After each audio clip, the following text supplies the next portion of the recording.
बिस्मिल्लाहिर्रहमानिर्रहीम, अस्सलामु अलैकुम।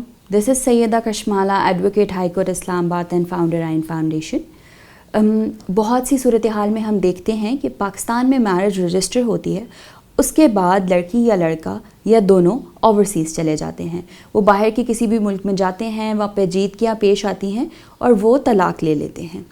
डाइवोर्स का अमल जो ओवरसीज़ में पेश आया, आपके पास कोर्ट की डिग्री है, वहाँ के कानून के मुताबिक आपके पास तलाक़ सर्टिफ़िकेट भी है, लेकिन क्या वो तलाक़ सर्टिफ़िकेट पाकिस्तान में कानूनी हैसियत रखता है?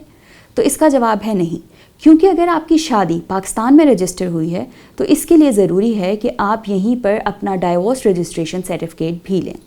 अगर आप पाकिस्तान नहीं आ सकते तो आप ये काम थ्रू अटर्नी भी कर सकते हैं। आप किसी को भी अपनी पावर ऑफ अटर्नी दे सकते हैं कि वो आपकी जगह यहाँ पर जो भी लीगल प्रोसीजर्स हैं वो कर ले।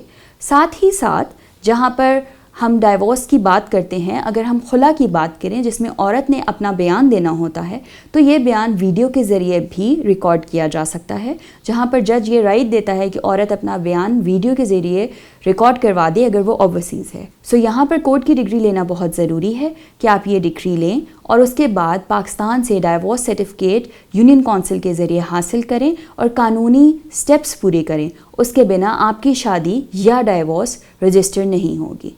Thank you. Please keep watching and asking more questions every day.